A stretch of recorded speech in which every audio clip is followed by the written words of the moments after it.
ओ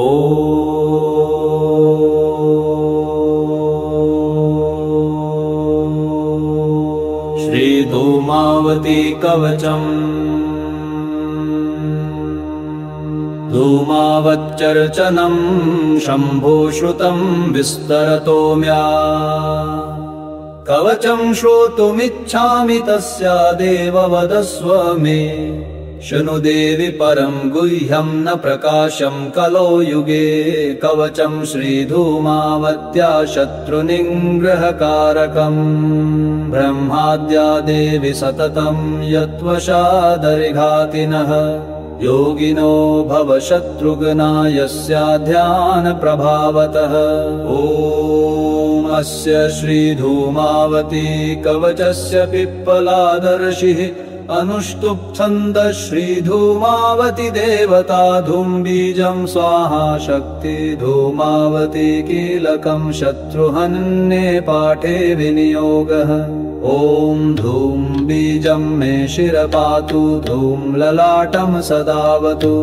धूमानेत्रयुगं पातु वती कर्णो सदावतु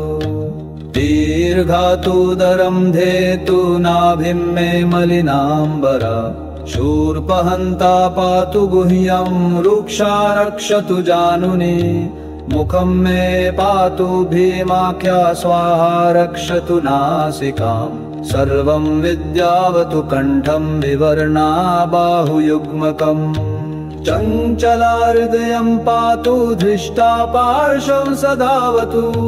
धूमहस्ता सदा पातु पादौ पातु भयावहा प्रवृद्धरो मातु वृषं कुटिला कुटिलेक्षणा क्षुत्पिपासार्दिता देवी भयदा कलहप्रिया सर्वाङ्गं पातु मे देवी सर्वशत्रुविनाशिनी इति ते कवचं पुण्यं कथितं भुवि दुर्लभम् न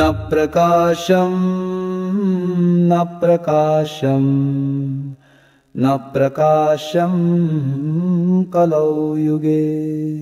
पठनीयं महादेवी त्रिसन्ध्यं ध्यान तत्परे दुष्टाभिचारो देवेशि तद्गात्रं नैव संस्पृशे इति भैरवी भैरव संवादे धूमावती तत्तवे धूमावती कवचं सम्पूर्णम्।